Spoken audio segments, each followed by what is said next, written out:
of age of 12. Hi guys!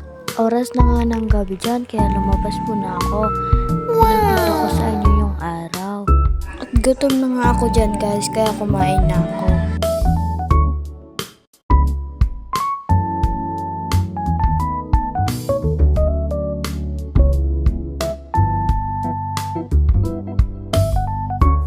At pagkatapos ko nga dyan guys kumain kaya nabusay na ako ng aking higaan.